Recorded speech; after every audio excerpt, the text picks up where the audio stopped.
Hello, praise the Lord everyone. प्रभु यीशु मसीह के जलाली बख्श नाम में आप सभी को मेरा सलाम। और एक बार फिर से मैं आपके बीच में उपस्थित हूं प्रभु के वचन का मनन लेकर। मेरे प्रियो, हम लगातार प्रभु के वचन में बने हुए हैं और हमने लगभग प्रेरितों के काम की पुस्तक उसके 16 अध्याय को मनन कर चुके हैं। और मैं आशा करता हूं कि आपने प्रत्येक इस मनन के द्वारा प्रभु के वचन से बहुत सी बातों को सीखा होगा। आज भी हम कुछ बातों को सीखना चाहते हैं 17वें अध्याय से, जो कि हमें मिलता है प्रेरितों के काम की पुस्तक उसका 17वां अध्याय। 17वें अध्याय को आप जो ही खोलते हैं तो यहां पर हम पौलुस और सिलास के द्वारा परमेश्वर के वचन का प्रचार और प्रसार के बारे में हम देखते हैं। लगातार हम देखते आ रहे हैं कि पौलुस और सिलास जो है वो प्रभु के वचन को एक स्थान से दूसरे स्थान पर लेकर जा रहे हैं। यहां पर भी कुछ ऐसा ही वर्णन है कि पौलुस और सिलास थिस्सलुनीके में हैं, उसके बाद वो बिरला को जाते हैं और उसके बाद आगे एथेंस में पौलुस प्रभु के वचन को सुनाता है। जैसे कि वचन में लिखा है कि जैसे ही वे थिस्सलुनीके में आते हैं वो आराधनालयों में जाता है और आराधनालय में जाकर उनको इस बात को बताता है कि प्रभु यीशु मसीह का आगमन क्यों हुआ। वचन में लिखा है, पौलुस अपनी रीति के अनुसार उनके पास गया और 3 सप्त के दिन पवित्र शास्त्रों से उनके साथ वाद विवाद करता रहा, अर्थात बातचीत करता रहा और उनको उन बातों को प्रदर्शित करता रहा जो शास्त्रों में लिखा था, जो धर्मशास्त्र में लिखा था। और लिखा है, और उनका अर्थ खोल खोल कर समझाता था कि मसीह का दुख उठाना और मरे हुओं में से जी उठना अवश्य था। पौलुस उन बातों को बताने का प्रयास कर रहा है कि प्रभु यीशु मसीह संसार में क्यों आया और उसके पीछे एक उद्देश्य था कि संपूर्ण मानव जाति परमेश्वर के उस उद्धार की योजना का एक हिस्सा बन सके। और उसके लिए जरूरी था कि परमेश्वर जो स्वयं एक मानव रूप लेके संसार में आया और अपने आप को बलिदान किया हमारे और आपके पापों के लिए। पौलुस उन्हीं बातों को बयां कर रहा है और उन्हीं बातों को व्यक्त करता जा रहा है। और जैसे लिखा है, यही यीशु जिसकी मैं तुम्हें कथा सुनाता हूं मसीही है, अर्थात वो शास्त्रों से बयां कर रहा है, फिर ये कहता है कि मैं उसी मसीह यीशु की कथा तुमको सुना रहा हूं। तो जब पौलुस इस वचन को, जो प्रभु यीशु मसीह का वचन है, उसकी मृत्यु और पुनरुत्थान का जो वचन है और आने वाले उस न्याय के बारे में जब पौलुस बयां करता है, तो वो थिस्सलुनीके के लोगों को परमेश्वर के उस संदेश को और उस वचन को, सुसमाचार को सुनाता है। पौलुस के द्वारा प्रदर्शित किए गए सुसमाचार के द्वारा एक बड़ी भीड़ पौलुस के उस संदेश पर विश्वास करती है और मसीह में अपने आप को समर्पित करती है। वचन लिखा है कि उनमें से कितनों ने और भक्त यूनानियों में से बहुतों ने और बहुत सी कुलीन स्त्रियों ने मान लिया और पौलुस और सिलास के साथ मिल गए। लेकिन इनमें कुछ ऐसे भी तबके के लोग थे जो पौलुस और सिलास का लगातार विरोध करते आ रहे थे और ये लोगों को जाके बहका रहे थे और भड़का रहे थे कि ये जो कुछ कह रहे हैं ये सब गलत है। और इसलिए जैसे कि वचन में लिखा है, परंतु यहूदियों ने डहा से भरकर बाजारू लोगों में से कुछ दुष्ट मनुष्यों को अपने साथ ले लिया और भीड़ इकट्ठी करके नगर में हुल्लड़ मचाने लगे और यासोन के घर पर चढ़ाई करके उन्हें लोगों के सामने लाना चाहा। यासोन वो परिवार है जिसने पौलुस और सिलास को अपने घर में रुकवाया है और पौलुस और सिलास लोगों के बीच में प्रभु के वचन को बांट रहे हैं। जैसा कि लगातार इन बातों को हम देखते आए हैं कि पौलुस और सिलास का विरोध होता है और उस परिवार को भी बाहर खींचा जाता है जिसने पौलुस और सिलास को अपने घर में रोका था। लेकिन इसके बावजूद भी परमेश्वर का वचन कहता है कि विरोधों के बावजूद भी प्रभु का वचन लोगों तक पहुंचता गया और कलीसिया में प्रगति और उन्नति होती गई और जितने लोग मसीह में विश्वास करते गए वो कलीसियाओं का हिस्सा बनते गए और पौलुस और सिलास उसी अपने जीवन में उसी साहस के साथ और उसी आत्मा से परिपूर्ण होकर साहस के साथ प्रभु के वचन का सुसमाचार प्रचार करते रहे। जैसा कि लिखा है, जब लोगों ने इस बात को कहा कि इन मनुष्यों ने इस पूरे संसार को उलटफेर कर दिया है अपने प्रवचनों के द्वारा, अपने संदेशों के द्वारा, यह स्वाभाविक था कि प्रभु यीशु मसीह का संदेश लोगों तक पहुंचाया जाए कि कोई भी नहीं छूटे जो उस अनंत जीवन से अपने आप को वंचित कर सके। और इसलिए पौलुस और सिलास जाते हैं, लोगों को वचन को सुनाते हैं। उसके बाद वचन कहता है कि ये उस घर से निकलकर वो आगे जाते हैं और लिखा है कि इसलिए उन्होंने यासोन और बाकी लोगों से मुचलकल लेकर उन्हें छोड़ दिया। और इसके बाद पौलुस और सिलास जो हैं वो बीरिया नगर में आते हैं। बीरिया नगर में जब आते हैं तो लिखा है, भाइयों ने तुरंत राती रात पौलुस और सिलास को बीरिया भेज दिया और वे वहां पहुंचकर यहूदियों के आराधनालय में गए। फिर से पौलुस और सिलास यहूदियों के आराधनालय में जाके उस वचन को सुना रहे हैं जो उन्होंने थिस्सलुनीके में सुनाया है। और वो कहते हैं ये लोग तो थिस्सलुनीकियों के यहूदियों से भले थे और उन्होंने बड़ी लालसा से वचन ग्रहण किया और प्रतिदिन शास्त्रों में ढूंढते थे।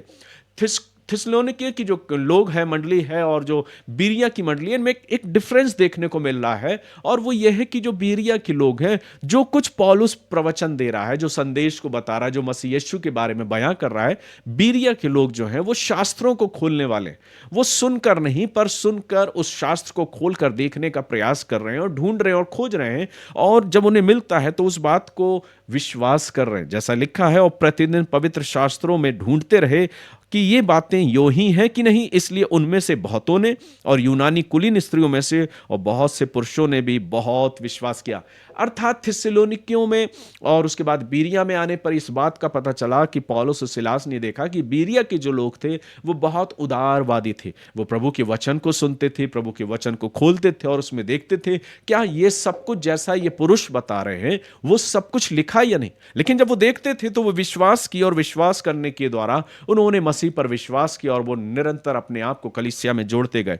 वचन में लिखा है, किंतु जब थिस्सलुनीके के यहूदी जान गए कि पौलुस बीरिया में भी परमेश्वर का वचन सुनाता है, तो वहां भी आकर लोगों को उकसाने और हलचल मचाने लगे। जब थिस्सलुनीके के लोगों को पता चला तो वही लोग जो थिस्सलुनीकियों में विरोध कर रहे थे वो बीरिया में भी आ गए और आकर लोगों को उकसाने लगे कि ये जो कह रहे हैं ये गलत है। लेकिन विश्वास जो है वो सबसे बढ़कर है, और वचन कहता है कि उन्होंने पवित्र शास्त्रों में खंगाला और पवित्र शास्त्रों में देखा, जो कुछ पौलुस और सिलास ने कहा था वो सब उन्होंने सत्य पाया और उन्होंने विश्वास किया।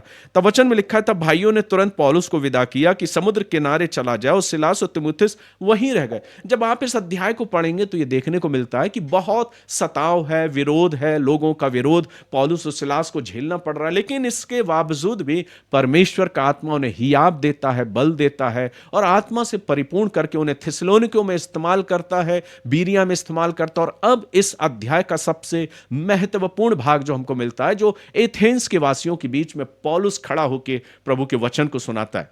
जब एथेंस में पौलुस जाता है तो वो क्या देखता है कि बहुत से लोग हैं जो कई प्रकार से उपासना कर रहे हैं अपने अपने देवताओं की, और उसके बाद एक और स्थान है जिस पर लिखा है अनजाने परमेश्वर के लिए। जब एथेंस में पौलुस आता है तो लिखा है, जब पौलुस एथेंस में उनकी बाट जो रहा था तो नगर को मूर्तों से भरा हुआ देखकर उसका जी जल गया। अतः वे आराधनालय में यहूदियों और भक्तों से और चौक में जो लोग उससे मिलते थे उनसे हर दिन वाद विवाद किया करता था, और तब उनको उन्हीं के उस संदेश को उनको देता जो उन्हें नहीं मालूम था। और उस पर लिखा हुआ था कि अनजाने ईश्वर के बारे में, अनजाने ईश्वर के बारे में, उस प्रभु के बारे में अवसर मिला पौलुस को बयां करने के लिए। और तब जैसा कि वचन में लिखा, परंतु दूसरों ने कहा वे अन्य देवताओं का प्रचारक मालूम पड़ता है, क्योंकि वो पुनरुत्थान की बात कर रहा है, परमेश्वर के उस राज्य की बात कर रहा है, मृतकों में से जी उठने की बात कर रहा है, आने वाले न्याय की बात कर रहा है। तो वो सोचने लगे ये किसी और का प्रचारक जान पड़ता है, क्योंकि वह यीशु का और पुनरुत्थान का सुसमाचार सुनाता था। पौलुस जो है वो उसी का सुसमाचार सुनाता है। तब वचन में लिखा है कि वे सब उसकी सुनने के लिए तैयार हुए, क्योंकि पौलुस खड़ा होता है और कहता है, जिसको तुम अनजाने देवता बोल रहे हो, अनजाना ईश्वर बोल रहे हो, जिसको तुम नहीं जानते हो, उसी ईश्वर के बारे में आज मैं तुमसे बातें करता हूं। और तब लिखा है कि पौलुस खड़े होकर उन एथेंस वासियों से बात करता है, और लिखा है कि तब हे एथेंस के लोगों, मैं देखता हूं कि तुम हर बात में देवताओं के बड़े मानने वाले हो, क्योंकि मैं फिरते हुए जब तुम्हारे पूजने की वस्तुओं को देख रहा था तो एक ऐसी वेदी भी पाई जिस पर लिखा था अनजाने ईश्वर के लिए। इसलिए जिसे तुम बिना जाने पूछते हो, मैं उसी का सुसमाचार तुम्हें सुनाता हूं। पौलुस को अवसर मिला कि वो उनको उस अनजाने ईश्वर के बारे में बताएं जिसको वो अनजाने में पूज रहे हैं। और तब पौलुस को एक अवसर मिला और उसने खड़े होकर प्रभु यीशु मसीह के सुसमाचार को सुनाया और बताया कि जिसको तुम अनजाने में पूज रहे हो हकीकत में वो कौन है। और उसने उस सारे वृत्तांत को उनके सामने रख दिया और प्रभु के वचन को सुनाया, और बहुत लोगों ने विश्वास किया और प्रभु की कलीसिया में वो जुड़ गए। 17वां अध्याय मेरे प्रियो एक बहुत ही अलग अध्याय है, जिसमें हम ये पाते हैं कि तमाम विरोधों के बावजूद भी पौलुस और सिलास का जो आत्मबल है वो कमजोर नहीं हुआ। वो उसी प्रभाव के साथ, उसी साहस के साथ, उसी बल के साथ प्रभु के वचन को आत्मा के साथ लोगों के बीच में बांटते गए। जो आवश्यक है वो ये है कि हम इस बात को देखें कि पौलुस को अवसर मिला और उसने उस अनजाने ईश्वर के बारे में, जिसके बारे में लोग नहीं जानते थे, उस ईश्वर के बारे में परमेश्वर के वचन से उनसे बातचीत करी और उनको बताया और उनको सिखाया और लोगों ने उस पर विश्वास किया। आज आवश्यकता क्या है मेरे प्रियो? बेशक हम परमेश्वर के वचन को लोगों तक पहुंचाते हैं। कितने हैं जो इस वचन को प्रेम करने वाले हैं और कितने हैं जो इस वचन से प्रेम नहीं करते? कितने हैं जो नहीं विश्वास करते और कितने हैं जो विश्वास करते हैं? मायने ये रखता है कि आप और हम किस प्रभाव के साथ लोगों तक पहुंचने का प्रयास कर रहे हैं। मेरे प्रियो, परमेश्वर का वचन ये कहता है कि हमें उस वचन से प्रेम और मोहब्बत करना है जिसमें प्रभु स्वयं हमसे और आपसे बातें कर रहा है। वो परमेश्वर जिसने संसार को बनाया और जिसने मुझे और आपको बनाया, और वो अपने प्रेम को प्रकट करने के लिए स्वयं मानव बनकर इस संसार में आया और मेरे और आपके लिए एक बलिदान दिया, जो कलवरी का क्रूस का बलिदान है, जिस पर मसीह यीशु मेरे और आपके लिए बलिदान हुआ।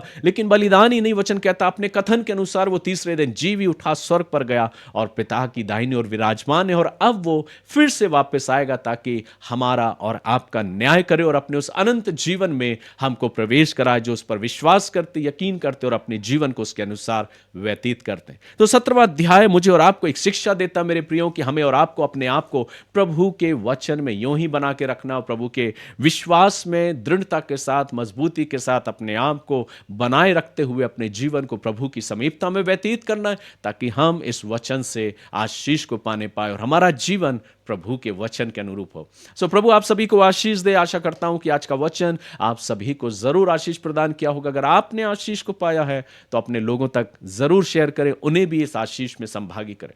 प्रभु का अनुग्रह, प्रभु की आशीष आपके साथ हो, यही मेरी प्रार्थना। आइए हम दुआ करें। प्यारे प्रभु, एक बार फिर से बड़ी नम्रता और दीनता के साथ आपके पास आते हर एक जुड़ने वालों के लिए मैं प्रार्थना करता हूं, जिस मनसा और उद्देश्य के साथ आए प्रभु, इनके जीवनों से आप बातचीत करें, उन्हें आशीष दें। खुदावंद यीशु मसीह के नाम से मांगते हैं, आमीन। गॉड ब्लेस यू मेरे प्रियो। प्रभु आप सभी को आशीष दे। आने वाला समय और आने वाला पल आप सभी के लिए आशीष और उन्माद से भरा हो। God bless you.